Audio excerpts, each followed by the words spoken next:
Assalamualaikum warahmatullahi wabarakatuh. Mari klik subscribe di channel ini dan aktifkan tanda loncengnya untuk mendapatkan update pemberitahuan di video berikutnya.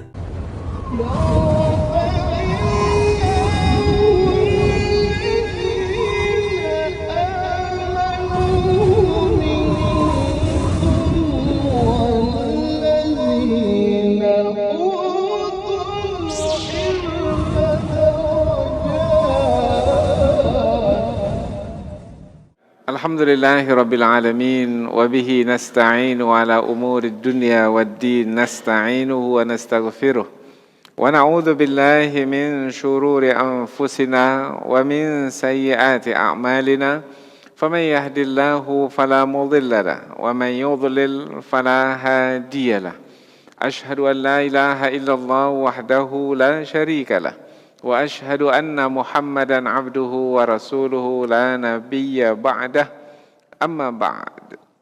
Kita bersyukur kepada Allah Subhanahu wa taala yang masih melimpahkan rahmat dan nikmat-Nya. Kita bersyukur dengan mengucapkan alhamdulillahi rabbil alamin. Kemudian tidak lupa pula bersalawat kepada Rasulullah dengan mengucapkan Allahumma salli ala sayyidina Muhammad wa ala ali sayyidina Muhammad. Dan bersalam kepada Rasulullah dengan ucapan Assalamu alayka ya Rasulullah. Alhamdulillah kita dapat kembali meneruskan pengajian tafsir ayat-ayat suci Al-Quran yang insya Allah kita akan teruskan kepada ayat yang ke-17, 18, 19, dan 20 dari surah Al-Furqan. 4 ayat. Yang 4 ayat ini adalah 4 ayat terakhir dari juz yang ke-18 di surah Al-Furqan, yaitu menerangkan tentang keadaan orang-orang kafir yang menyembah berhala ketika di dunia.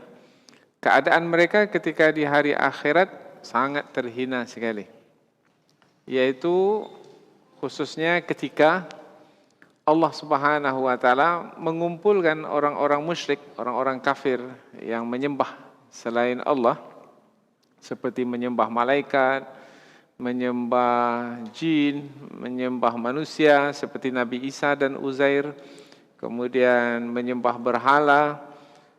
Semua orang-orang musyrik itu dikumpulkan oleh Allah Subhanahu wa taala di hari akhirat di padang mahsyar bersama dengan siapa-siapa atau apa-apa yang mereka sembah selama di dunia.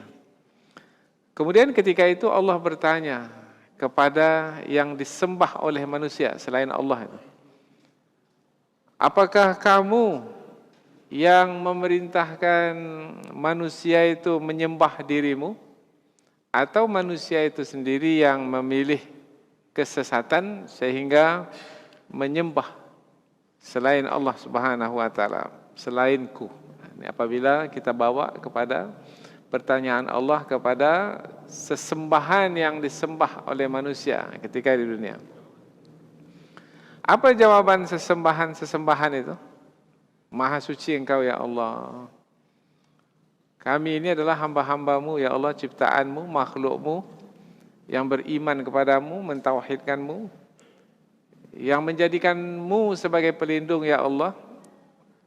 Maka bukan kami yang memerintahkan manusia itu untuk menyembah kami, tetapi mereka sendiri yang memilih kesesatan ya Allah. Nah, ketika jawaban tersebut didengar oleh orang-orang yang menyembah selain Allah ketika di dunia, maka terhinalah diri mereka ketika itu. Berarti kemusyrikan yang dilakukan oleh orang-orang kafir ketika di dunia berarti bukan atas perintah siapa-siapa, tetapi adalah karena mengikuti kehendak hawa nafsu sendiri. Berarti tidak ada alasan mereka itu sebenarnya untuk menyembah selain Allah. Tidak ada alasan. Tapi mengapa mereka menyembah juga selain Allah?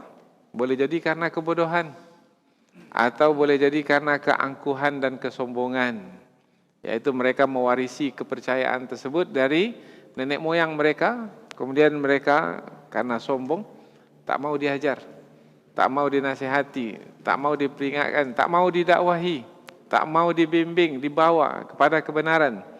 Karena keangkuhan dan kesombongan mereka menolak kebenaran. Nah, karena itulah mereka memilih menyekutukan Allah Subhanahu wa taala. Jadi mereka sendiri yang menzalimi diri mereka.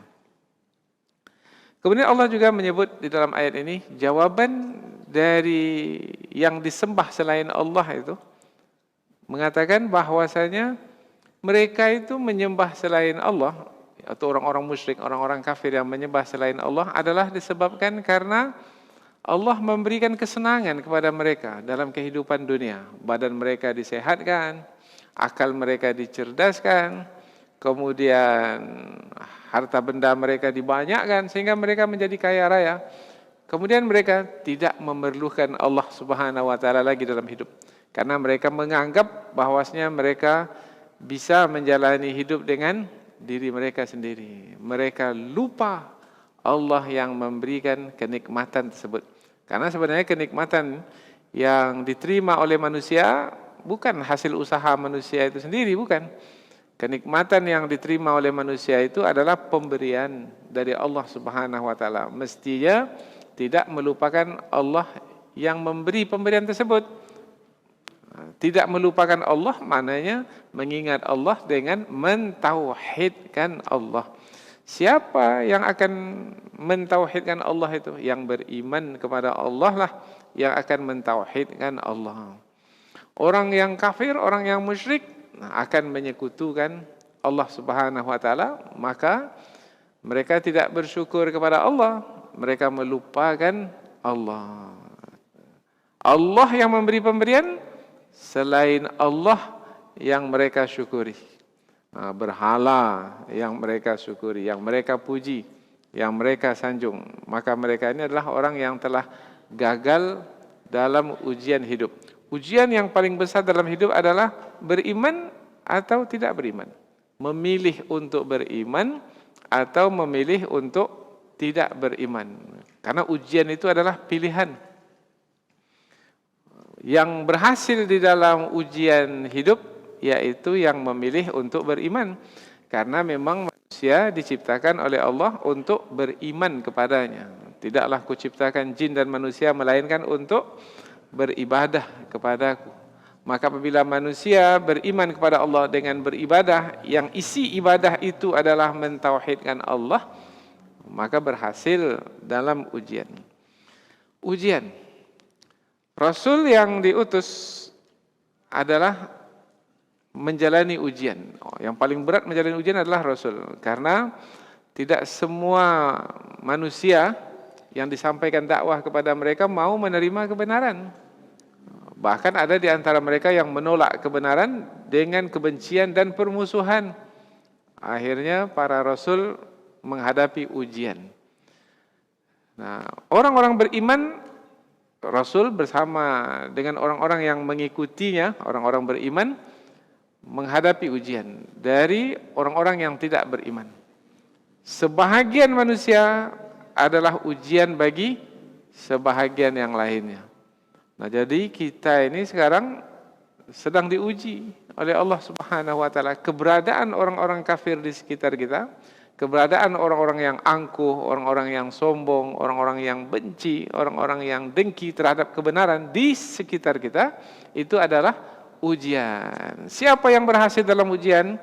Nah, di penghujung ayat nanti, insyaAllah ayat yang ke-20, Allah menyebutkan bahwasanya yang berhasil itu adalah orang yang sabar dalam ujian. Sabar maknanya tetap senantiasa dalam ketaatan kepada Allah.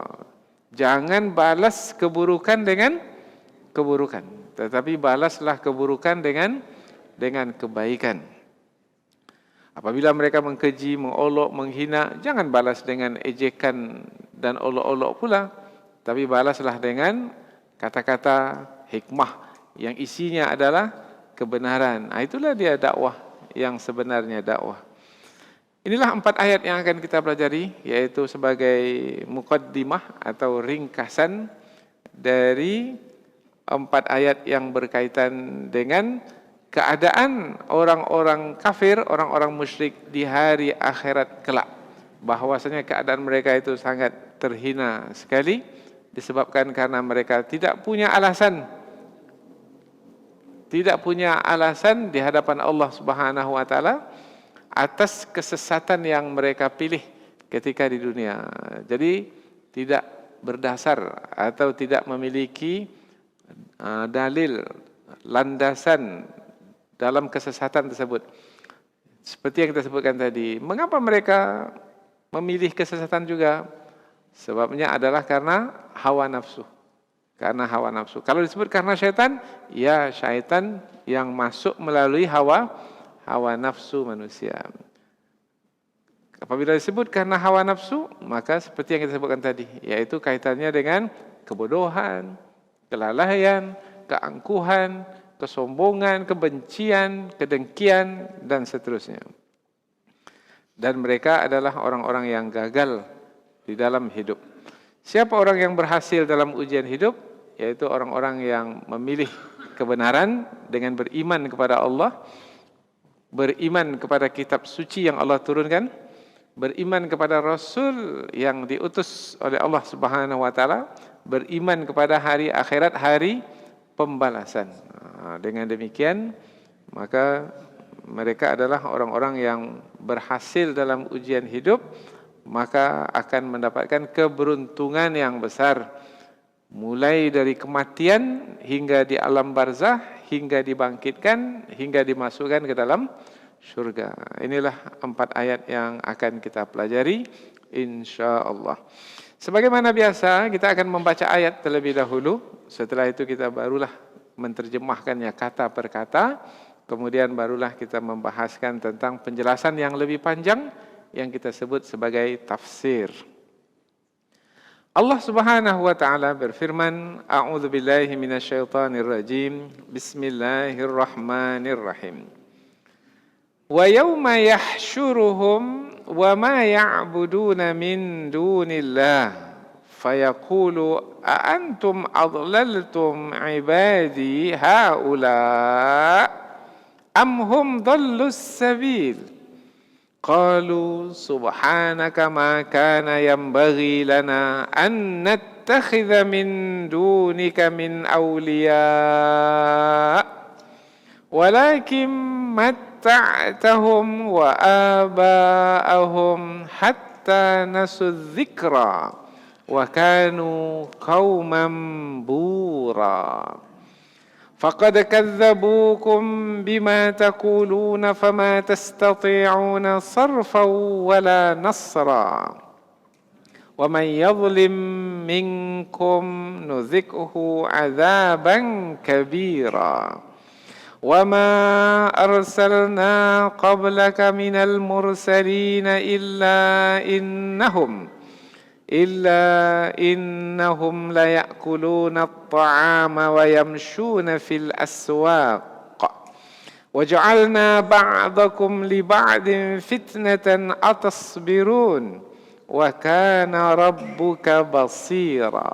Allah Subhanahu wa taala berfirman, wa yauma, dan ingatlah suatu hari, yahsyuruhum, Allah mengumpulkan mereka. Mereka siapa yang dimasukkan ini? Sambungan ayat sebelum ini menerangkan tentang orang-orang kafir, orang-orang musyrik, orang-orang yang menyembah berhala. Nah, Allah mengumpulkan mereka itu, mengumpulkan orang-orang kafir itu, wa ma ya'buduna, dan apa-apa yang mereka sembah, min dunillah, dari selain Allah. Apa yang disembah selain Allah oleh orang-orang kafir itu? Berhala-berhala. Bukan hanya berhala, seperti yang kita sebutkan tadi, yaitu malaikat, jin, manusia. Fayaqulu, maka Allah Subhanahu wa taala berfirman, yang isinya adalah pertanyaan. A antum, apakah kamu, wahai berhala-berhala, adlaltum, menyesatkan, ibadi, hamba-hambaku, haula, mereka ini. Jadi Allah menyebut orang-orang kafir itu sebagai hamba-hambanya. Nanti kita akan terangkan dalam tafsir. Kamu yang menyesatkan hamba-hambaku ini? Am atau hum mereka sendiri dallu yang memilih untuk sesat as-sabil dari jalan yang lurus. Dan ingatlah hari ketika Allah mengumpulkan mereka dan apa-apa yang mereka sembah selain dari Allah, lalu Allah berfirman, bertanya kepada mereka, apakah kamu yang menyesatkan hamba-hambaku itu, atau mereka yang memilih untuk sesat, atau mereka sendiri yang memilih kesesatan atau memilih jalan yang sesat. Qalu, mereka berkata, subhanaka.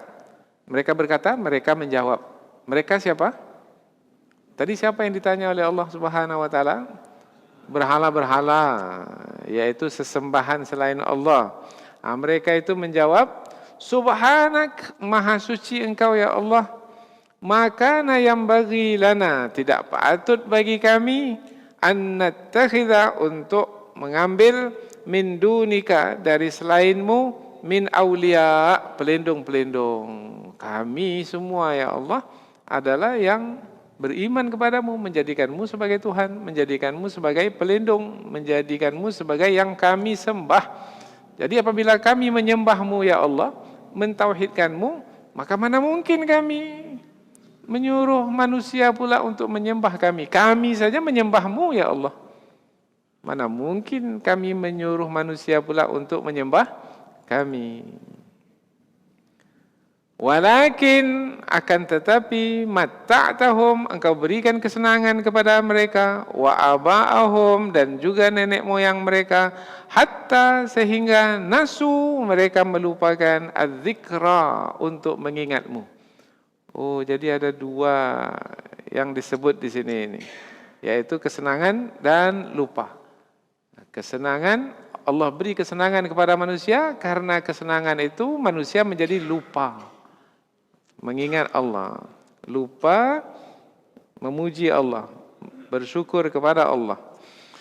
Wa kanu, dan adalah mereka itu kaum bura, yang akan binasa, kaum yang akan binasa, kebinasaan karena kekufuran. Mereka berkata, maha suci engkau ya Allah, tidak patut bagi kami untuk mengambil selain darimu sebagai pelindung-pelindung. Akan tetapi engkau ya Allah memberikan kesenangan kepada mereka dan juga bapak-bapak mereka, sehingga mereka lupa untuk mengingatmu, dan adalah mereka itu kaum yang binasa. Ayat berikutnya. Jadi Allah bertanya kepada berhala menjawab, dan jawaban itu didengar oleh penyembah-penyembah berhala itu. Ketika itulah mereka terhina. Berarti mereka sendiri yang memilih kesesatan itu. Tak ada sesiapa yang menyuruh mereka untuk memilih kesesatan, mereka sendiri yang memilih kesesatan. Faqad kadzabukum, maka sesungguhnya berhala-berhala itu telah mendustakanmu, bima taqulun, tentang apa-apa yang kamu katakan. Fama tastati'una, maka kamu tidak mampu sarfan, menolak siksaan, wala nasran, dan memberi pertolongan. Ayat ini Allah berkata kepada penyembah-penyembah berhala itu, kepada orang-orang kafir, kepada orang musyrik. Wahai orang-orang musyrik, ini mereka ini, yaitu mereka yang kamu sembah ini mendustakanmu, yaitu kamu menyatakan dirimu benar dan kamu memperakui bahwasanya berhala ini adalah Tuhanmu, sementara berhala itu sendiri, mereka itu tak ada memerintahkanmu untuk menyembahnya, kemudian berhala itu sendiri menyembah Allah Subhanahu wa taala. Nah, perkataan atau jawaban berhala itu telah mendustakan apa yang kamu lakukan, apa yang kamu percayai, dan kamu tidak mampu untuk menolak. Dan kamu, wahai orang-orang musyrik, orang-orang yang menyembah berhala, kamu tidak mampu untuk menolak siksaan. Berarti siksaan yang Allah tetapkan tidak akan mampu ditolak oleh para penyembah berhala atau orang-orang musyrik. Wala nasran, dan pula tidak mampu memberikan pertolongan. Wa may yazlim, dan barang siapa yang berlaku zalim minkum dari kalanganmu, nuzikhu, kami akan rasakan kepadanya azaban kabira, azab yang besar.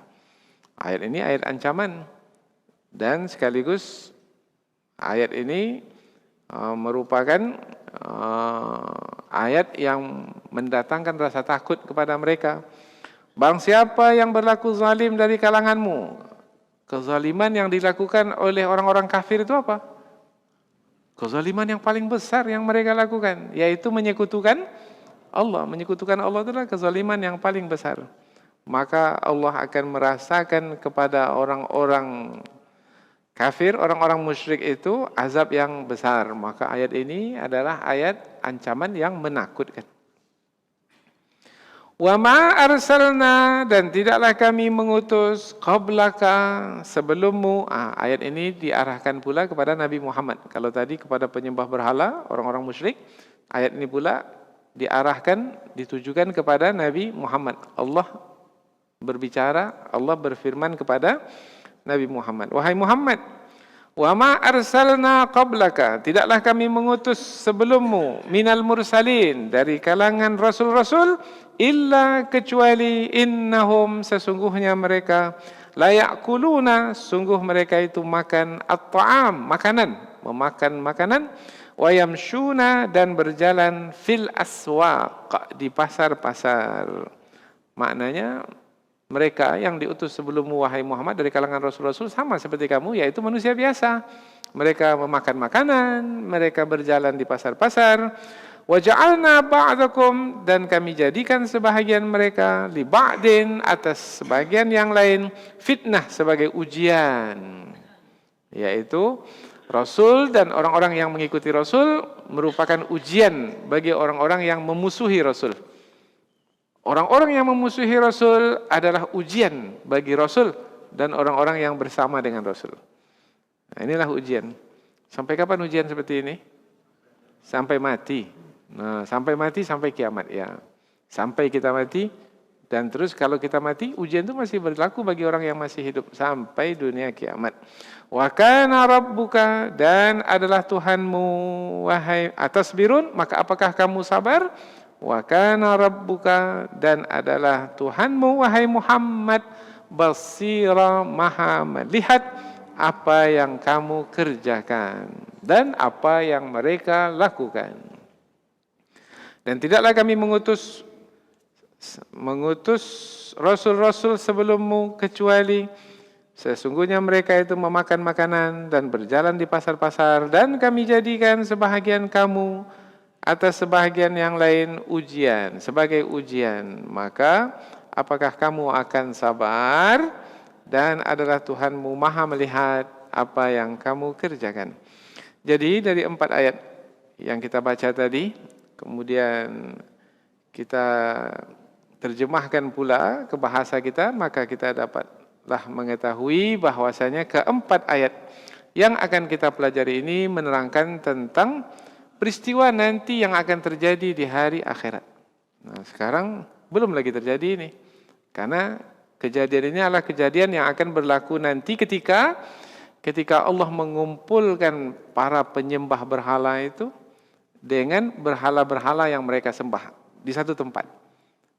Atau bukan hanya berhala, malaikat, kemudian jin, manusia yang disembah oleh orang-orang musyrik itu dikumpulkan di padang mahsyar. Dan ketika itu Allah bertanya kepada yang disembah itu, apakah mereka yang menyuruh orang-orang musyrik itu menyembah diri mereka?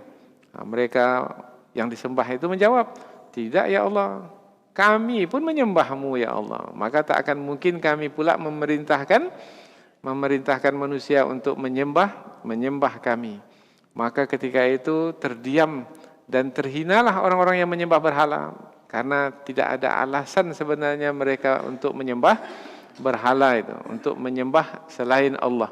Jadi apabila ada manusia yang menyembah selain Allah, bermakna mereka sendirilah karena mengikuti kehendak hawa nafsu mereka.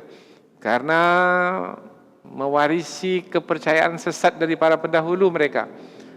Karena kebodohan mereka itulah, atau karena kesombongan mereka lah, mereka menyembah selain Allah Subhanahu wa taala.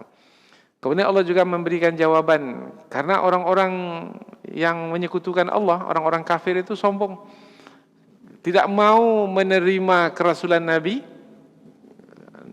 sebagai utusan Allah, karena Nabi itu makan makanan seperti mereka, berjalan di pasar seperti mereka.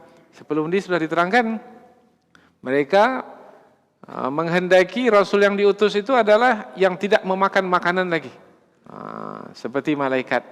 Mereka berharap, menghendaki Rasul itu adalah orang yang memiliki kekayaan, sehingga banyak pembantu, penolong, sehingga tak perlu lagi turun ke pasar-pasar untuk memenuhi keperluan hidup mereka. Tapi Allah bantah bahwasanya bukan hanya Nabi Muhammad sebagai manusia biasa yang memakan makanan dan berjalan di pasar. Semua Nabi sebelum Nabi Muhammad, yaitu Nabi Adam, Nabi Nuh, Nabi Hud, Nabi Saleh, Nabi Ibrahim, Nabi Musa, semua mereka memakan makanan karena mereka manusia biasa. Dan mereka juga turun ke pasar-pasar untuk memenuhi keperluan hidup mereka. Dan itu bukanlah untuk menjatuhkan kedudukan mereka sebagai seorang Nabi.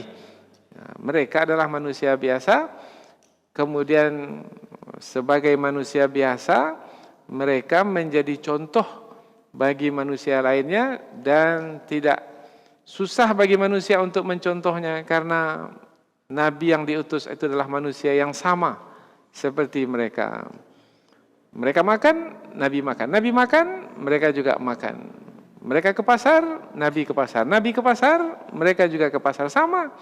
Kalau Nabi yang diutus itu sama seperti mereka, maka tidak ada alasan untuk tidak mengikuti Nabi tersebut. Nah, inilah 4 ayat yang akan kita pelajari. Selanjutnya kita pindah ke tafsir ayat. Jadi urutan dari awal tadi adalah pengantar, kemudian kita baca ayat, kemudian kita terjemahkan ayat, kemudian kita berikan tafsir ringkas, setelah itu barulah kita sampaikan penjelasan yang lebih terperinci. Ayat 17. Wa yauma yahsyuruhum, dan ingatlah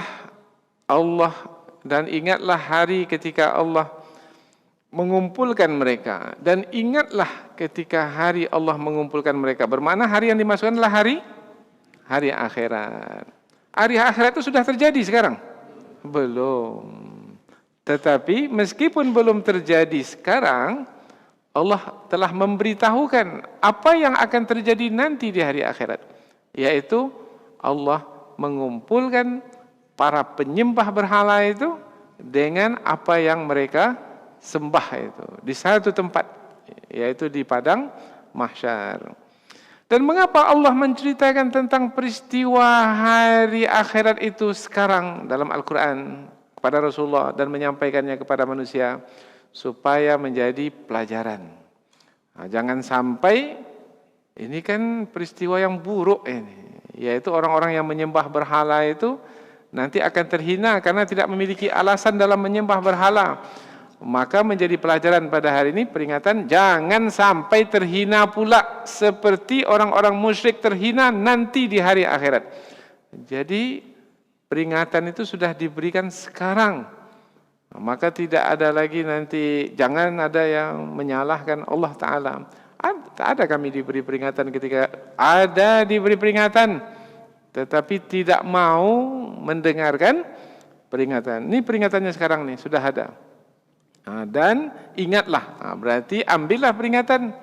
Wa yauma, dan jadikanlah peringatan atau ingatlah sebagai peringatan, yaitu pada hari yahsyuruhum, Allah mengumpulkan mereka. Wa ma ya'buduna min dunillah, dan apa-apa yang mereka sembah selain Allah. Mengumpulkan mereka siapa? Orang-orang musyrik, orang-orang kafir. Orang-orang kafir itu jumlahnya sedikit atau banyak? Sekarang ini sajalah, mana yang lebih banyak? Orang kafir atau orang yang beriman? umat Islam jumlahnya di dunia ini hanya 2 miliar saja. Dari jumlah penduduk muka bumi 8 miliar pada hari ini. Berarti yang 6 miliar lagi kafir, musyrik, menyekutukan Allah. 8 miliar itu ramai atau tidak kalau dikumpulkan di satu tempat? Itu yang sedang hidup sekarang. Sementara yang Allah kumpulkan itu mulai daripada masa Nabi Adam sampai manusia akhir zaman. Berapa banyaknya nanti akan dikumpulkan. Kemudian berhala-berhala yang disembah itu banyak tidak? Banyak sekali. Bukan hanya berhala, manusia yang disembah, jin yang disembah, malaikat juga yang disembah. Semua dikumpulkan di satu tempat. Kita bisa bayangkan betapa padatnya tempat itu nanti. Suasana seperti itu akan dijalani nanti. Ambil peringatan. Peristiwa itu pasti akan berlaku. Kejadian yang diberitakan dalam ayat ini pasti akan berlaku. Dan ingatlah hari Allah mengumpulkan mereka penyembah berhala, orang-orang musyrik, orang-orang kafir, dan apa-apa yang mereka sembah selain Allah, fayaqul. Lalu Allah bertanya kepada sesembahan-sesembahan itu, "A'antum adlaltum ibadi haula?"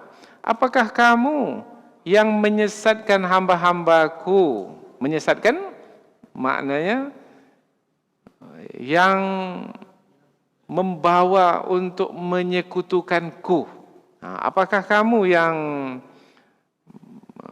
menjadi sebab sehingga mereka hamba-hambaku itu sesat, yaitu dengan menyembah selainku? Allah bertanya kepada siapa? Kepada berhala atau kepada sesembahan. Sesembahan maknanya yang disembah selain Allah Subhanahu wa taala. Kalau Allah bertanya kepada malaikat, malaikat mendengar, malaikat menjawab. Apabila Allah bertanya kepada jin, jin mendengar, jin menjawab. Apabila Allah bertanya kepada manusia, karena ada juga manusia yang disembah. Siapa manusia yang disembah selain Allah? Nabi Isa. Maka dalam Al-Quran Allah juga bertanya kepada Nabi Isa, "Ya Isa bin Maryam, wahai Isa bin Maryam, wahai Isa bin Maryam, a anta qulta lin-nasi ittakhidhuni wa ummiya ilahaini min dunillah?" Apakah kamu mengatakan kepada manusia, "Hei manusia, jadikan aku ini sebagai Tuhan dan ibuku juga sebagai Tuhan"? Ada kamu mengatakan itu kepada manusia? Maka Nabi Isa menjawab, "Qala subhanak." Nabi Isa menjawab, "Maha suci Engkau ya Allah. Kalau ada aku mengatakannya ya Allah, in kuntu qultuhu faqad alimtah." Kalau ada aku mengatakan tentu Engkau telah mengetahuinya ya Allah.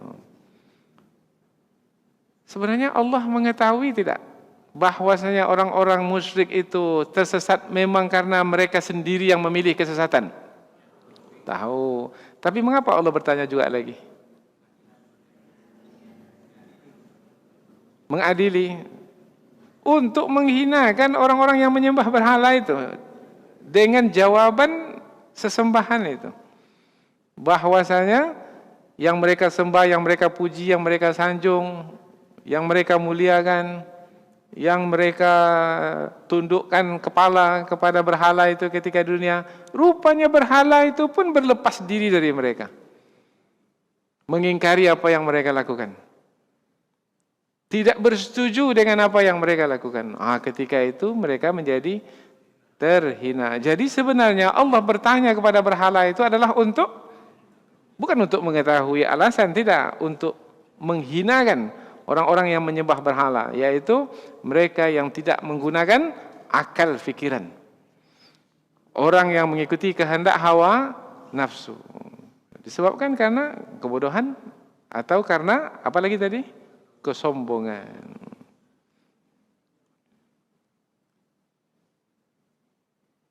Apakah kamu, wahai berhala-berhala atau sesembahan-sesembahan yang menyesatkan hambaku?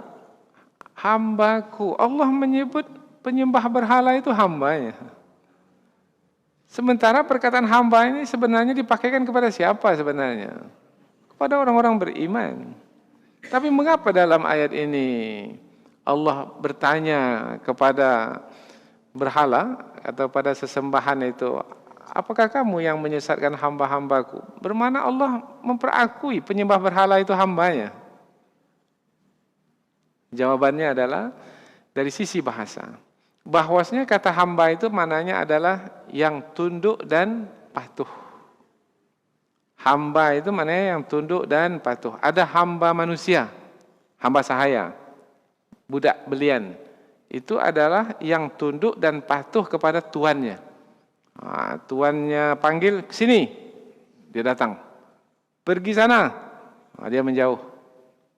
Bahkan kalau tuannya menjualnya pun, dia tak bisa buat apa-apa, dia patuh. Itu adalah hamba. Hamba maknanya yang tunduk dan patuh. Hamba Allah yang tunduk dan patuh kepada Allah. Orang-orang beriman, ya betul hamba Allah, tunduk dan patuh kepada Allah. Dirikanlah salat. Orang-orang beriman salat, tunduk dan patuh. Puasa. Orang-orang beriman puasa. Keluarkan zakat. Orang-orang beriman mengeluarkan zakat. Berlaku jujur. Orang-orang beriman berlaku jujur. Berarti orang-orang beriman itu hamba Allah bukan? Ya. Orang-orang kafir itu hamba Allah bukan? Salat, orang kafir tak mau salat. Tauhidkan Allah. Jangan sekutukan Allah dengan apapun. Orang-orang kafir menyekutukan Allah. Berarti orang kafir itu hamba Allah bukan? Hamba Allah yang ingkar. Hamba Allah itu maknanya tunduk dan patuh, berarti tak ingkar. Maka mesti difahami. Makna tunduk dan patuh untuk hamba Allah yang dipakaikan kepada orang kafir itu adalah tunduk dan patuh pada kehendak Allah yang mereka sendiri tak mampu untuk menolak kehendak Allah itu. Tapi mereka tunduk dan patuh dengan keterpaksaan, tapi bukan dalam masalah agama, tetapi dalam kenyataan hidup. Umpamanya, apabila Allah berkehendak kamu sakit, wahai orang-orang kafir. Orang kafir itu tunduk dan patuh. Mampu tidak orang kafir itu mengatakan, saya tak mau sakit? Tidak bisa. Nah, ketika itu siapapun manusia, berimankah atau kafirkah, ketika itu manusia tunduk dan patuh kepada kehendak Allah. Kamu mati, umpamanya kepada manusia, kepada yang beriman dan kepada yang kafir. Patuh tidak manusia? Patuh. Maka apabila dilihat dari sisi kepatuhan manusia sebenarnya kepada perintah Allah, maka semua manusia menjadi hamba Allah. Karena mana hamba itu tunduk dan patuh. Bedanya, hamba Allah dari kalangan orang-orang beriman tunduk dan patuh dengan kerelaan. Ada kerelaan, ada pilihan dari diri sendiri untuk tunduk dan patuh kepada Allah dalam beragama. Tetapi manusia yang kafir, mereka tidak mau tunduk dan patuh kepada Allah dari sisi agama, yaitu mentauhidkan Allah, beriman kepada Allah. Tapi mereka dari sisi kenyataan hidup yang mereka jalani, mereka tunduk dan patuh kepada Allah. Mereka tak bisa buat apa-apa. Berarti yang terpuji itu yang mana? Hamba Allah yang tunduk dan patuh kepada Allah dengan kerelaan, dengan kesukaan. Kita ini datang ke sini menuntut ilmu ini dengan terpaksa atau dengan sukarela? Sukarela. Kalau dengan sukarela, hamba Allah karena keimanan kepada Allah Subhanahu wa taala. Tapi ada juga yang sampai ke sini tapi dengan keterpaksaan. Karena sahabatnya sudah datang, kemudian mari kita datang, mari kita pergi. Tak enaklah kalau tak ikut. Nanti sahabat ini kecil hati pula. Dia sudah singgah ke rumah saya ini, mau bawa saya. Sudahlah saya ikut pula. Nah, ketika itu dia tunduk dan patuh juga, tapi tidak dengan kerelaan, dengan keterpaksaan. Ketika itu tidak menjadi hamba Allah. Ketika itulah, ini kaitannya dengan agama, karena tidak membuktikan keimanan, karena dengan keterpaksaan, maka dia pergi itu adalah karena hawa nafsu, bukan karena keimanan. Maka hamba Allah yang terpuji adalah hamba Allah yang tunduk dan patuh kepada Allah dengan kerelaan. Kerelaan itu adalah karena keimanan kepada Allah. Semua makhluk tunduk dan patuh kepada Allah? Ya, ada yang dengan kerelaan, ada yang dengan keterpaksaan. Ada yang tunduk dan patuh itu kaitannya dengan agama, ada yang tunduk dan patuh itu kaitannya dengan kehidupan yang dijalani. Ya, kehidupan yang dijalani seperti yang kita sebutkan tadi, sakit, mati, kemudian selamat, kemudian mendapat kecelakaan di jalan umpamanya. Mana ada siapa yang mampu untuk menolak perintah Allah? Semua patuh kepada takdir yang telah Allah tetapkan. Nah, dalam makna yang seperti itu, itulah makna ibadallah, yaitu makna hamba Allah. Jadi mengapa Allah menyebut orang kafir itu sebagai hambanya juga?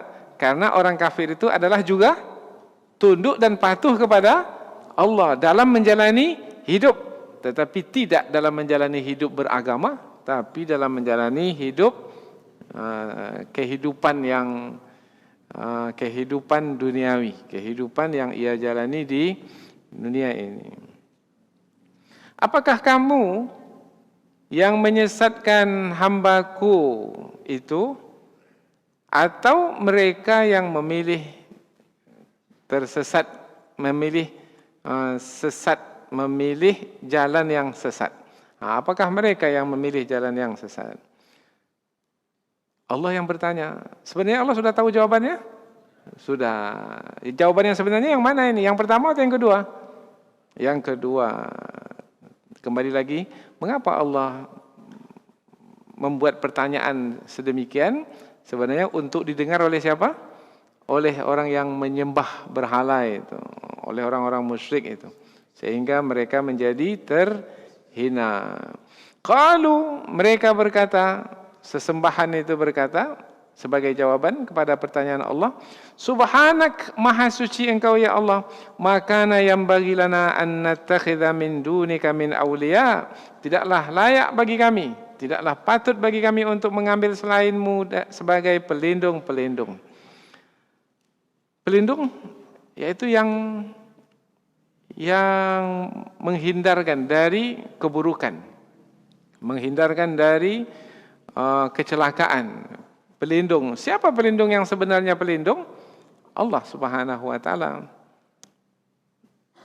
Nah, sesembahan itu memberikan jawaban sedemikian untuk menerangkan bahwasanya sesembahan itu sendiri adalah beriman kepada Allah, mentauhidkan Allah, sampai kepada yang penting dari bahagian keimanan itu adalah menjadikan Allah itu sebagai pelindung. Kita beriman kepada Allah. Apabila kita beriman kepada Allah, kemudian kita tahu bahwasanya kita bisa mendapatkan bencana, mendapatkan kecelakaan. Siapa yang akan memberikan perlindungan kepada kita dari bencana? Orang yang beriman kepada Allah akan menyatakan Allah lah yang memberikan perlindungan. Sesembahan menyampaikan demikian. Maknanya sesembahan itu memperakui bahwasanya Allah lah sebagai pelindung.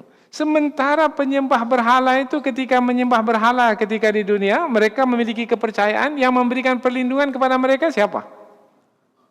Penyembah berhala itu ketika di dunia, ketika menyembah berhala dalam keyakinan mereka, yang melindungi mereka siapa? Berhala itu.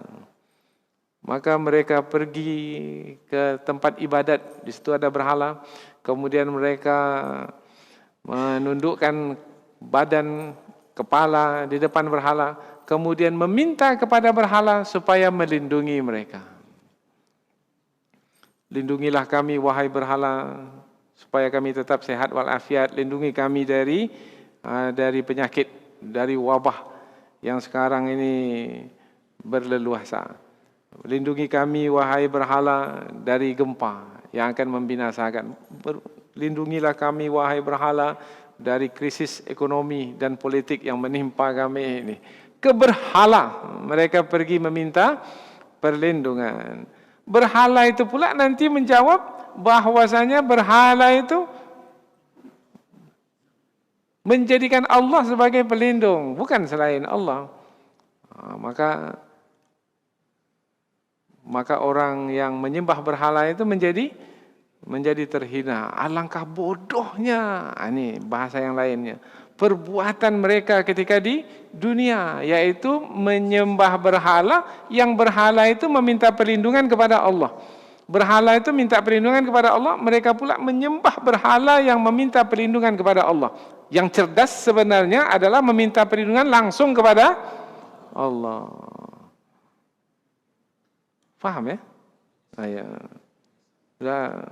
Sudah jelas betul lah rasanya itu. Kalau tak paham juga.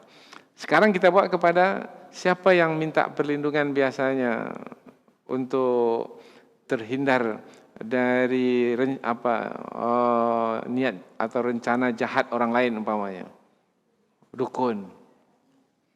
Maka pergilah dia ke dukun. Sebenarnya dukun itu bisa memberikan perlindungan. Mana pula?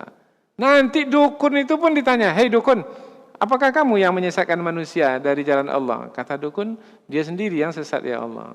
Karena aku sendiri sebenarnya adalah menjadikanmu sebagai pelindung. Sebenarnya, hakikat yang sebenarnya bahwasanya semua makhluk, kecuali kalau dia sudah tersesat dari jalan Allah Subhanahu wa taala. Ini perlu difahami ya, diulangi. Bahwasanya yang disembah selain Allah itu pada hakikat sebenarnya apabila berada di atas fitrah yang suci, mereka menjadikan Allah sebagai pelindung. Kecuali kalau sudah tersesat dari jalan Allah, maka mereka karena kesesatan, karena kebodohan, karena keangkuhan, kemudian mereka mengalihkan pelindung yang semestinya adalah hak Allah itu pada selain Allah. Nanti tidak ada sesiapa yang bisa berdusta di hadapan Allah Subhanahu wa taala. Semuanya akan memperakui nanti di hari akhirat. Di hari akhirat ini Allah sebagai pelindung, sebagai penolong.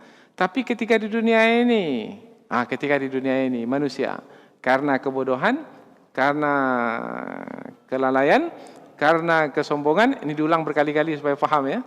Akhirnya berbohong, berdusta yang semestinya Allah sebagai pelindung, kemudian mereka mengatakan, "Enggak, di sana ada juga selain Allah sebagai pelindung." Bahkan ada pula karena kesombongannya dia sendiri yang mengatakan, "Saya sebagai pelindung, saya sebagai penolong, saya sebagai yang berkuasa." Seperti dahulu yang berkuasa di Mesir, siapa itu? Fir'aun. Tapi Fir'aun itu ketika dia akan mati, apakah dia memperakui dirinya sebagai Tuhan? Siapa yang dia perakui sebagai Tuhan ketika dia akan mati? Kalau nanti di hari akhirat, siapa yang akan dia perakui sebagai Tuhan? Tak ada siapa lagi yang bisa berdusta ketika itu. Fir'aun itu sendiri pun akan memperakui Allah sebagai pelindung. Berarti ketika di dunia ini, mengapa manusia berpaling dari kebenaran itu?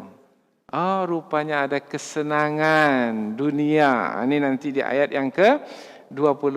Kesenangan dunia yang membuat manusia itu melupakan untuk mentauhidkan Allah Subhanahu wa taala.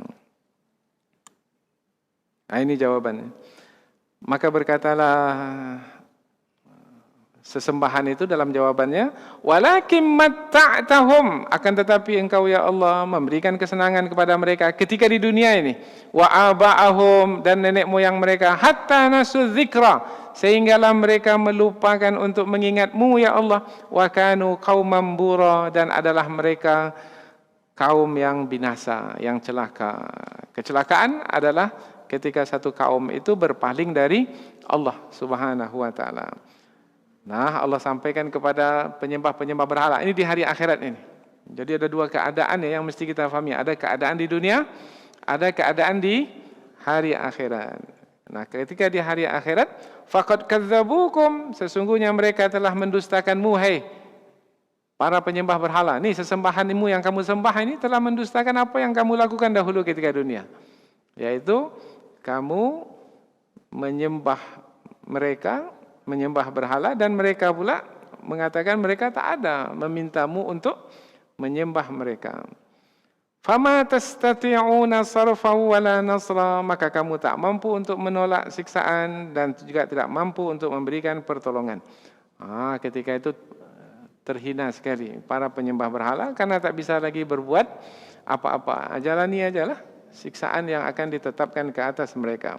Wa may yadhlim minkum, dan barang siapa yang zalim, berlaku zalim dari kalanganmu, nuzikhu, kami akan merasakan kepadanya azaban kabira, azab yang besar. Jalani jelah azab yang besar itu. Karena telah gagal dalam menjalani hidup ketika telah gagal menjalani hidup ketika di dunia. Ayat yang ke-20.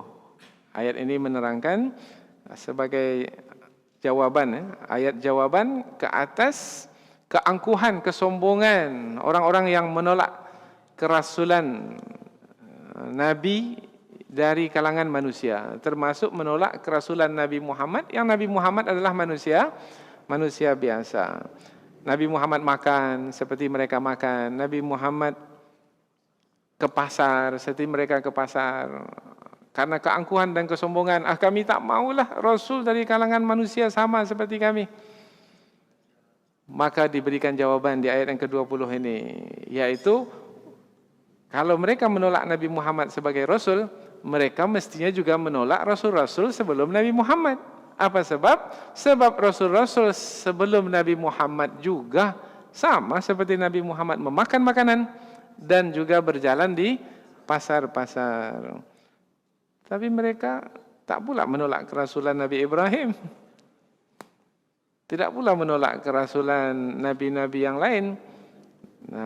Berarti mengapa mereka tidak memperlakukan sama? Sebabnya adalah karena mereka mengikuti hawa nafsu. Kalau mengikuti kebenaran, mestinya mereka memperlakukan sama semua para rasul itu, yaitu apabila para rasul sebelumnya mereka perakui, dan para rasul sebelum Nabi Muhammad itu makan dan berjalan di pasar, mestinya mereka juga memperakui Nabi Muhammad sebagai rasul, adalah bukan karena masalah makannya atau berjalan di pasarnya, tetapi sebenarnya mereka memperakui itu adalah karena memang rasul itu telah dipilih oleh Allah Subhanahu wa taala. Jadi jangan dilihat karena makannya atau ke pasarnya, tidak. Tapi dilihatlah bahwasanya Rasul tersebut adalah manusia yang telah dipilih oleh Allah. Allahu a'lamu haitsu yaj'alu risalatah. Allah adalah yang lebih tahu kepada siapa risalah itu diberikan. Allah menghendaki risalah itu diberikan kepada Nabi Muhammad sallallahu alaihi wasallam. Meskipun Nabi Muhammad tidak seperti orang yang kaya di kota Mekah dan Taif, yang pada masa itu adalah dua kota yang muncul di Jazirah Arab. Tidak seperti itulah kedudukan Nabi Muhammad. Tetapi jangan menjadikan alasan kekayaan itu yang mempatutkan seseorang untuk menjadi Rasul. Keturunan yang membuat seorang itu patut menjadi Rasul, tidak. Kemudian kalau dibawa kepada makan dan makan minum, maka bukanlah dengan tidak makan tidak minum kemudian itulah yang menjadi syarat untuk ditetapkan menjadi Rasul, tidak. Umpamanya dari kalangan malaikat sudah tidak makan tidak minum, kemudian itulah menjadi kriteria seorang Rasul, tidak. Rasul itu menjadi Rasul adalah karena pilihan Allah Subhanahu wa taala. Dan Allah pula menghendaki Rasul manusia kepada manusia itu bukan dari kalangan bangsa malaikat, bukan pula dari kalangan bangsa jin. Allah menghendaki Rasul yang diutus kepada manusia adalah dari kalangan manusia itu sendiri, yang makan sama seperti manusia makan, minum sama seperti manusia minum, berumah tangga, beranak pinak, berjalan di pasar, memenuhi keperluan hidup sama seperti mereka, supaya mudah bagi mereka untuk mengikuti dan mencontohinya. Waja'alna ba'dakum li ba'din fitnah atasbirun. Dan kami jadikan sebahagian mereka bagi sebahagian yang lain fitnah. Maka apakah kamu sabar? Apakah kamu sabar? Apabila ini ditujukan kepada orang-orang beriman, maka hendaklah kamu sabar wahai orang beriman, karena orang-orang yang tidak beriman, sebahagian dari kalangan manusia tidak beriman, adalah ujian bagimu.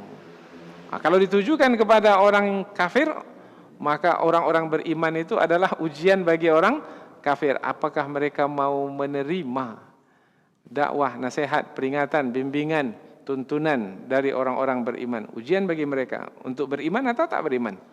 Yang sudah beriman pula ujian. Apakah mereka tetap sabar tidak di dalam menghadapi permusuhan, kebencian, perlawanan, pertentangan dari orang-orang kafir itu.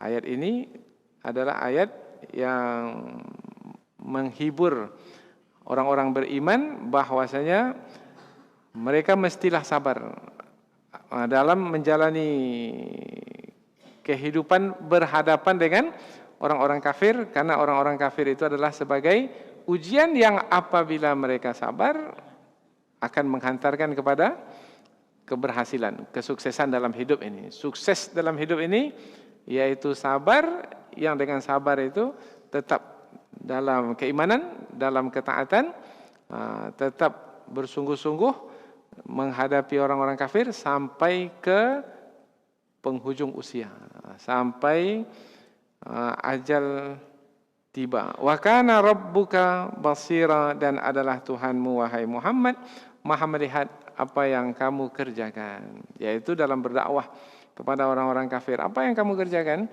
Allah melihat. Melihat di sini maknanya menulis, kemudian mengetahui keadaan, tidak akan meninggalkanmu wahai Muhammad dalam menyampaikan dakwah kepada manusia, kemudian akan memberikan perlindungan, pemeliharaan kepadamu. Allah melihat apa yang kamu kerjakan, dan Allah memberikan balasan apa yang sudah kamu lakukan. Nah, ini makna ayat wa kana rabbuka basira, menjadi hiburan bagi orang-orang beriman bahwasanya Allah tidak meninggalkan mereka di dalam menyampaikan kebenaran. Mudah-mudahan apa yang kita pelajari ini ada manfaatnya insyaallah. Subhanakallahumma wa bihamdika asyhadu an la ilaha illa anta wa astaghfiruka wa atubu ilaik. Wassalamualaikum warahmatullahi wabarakatuh.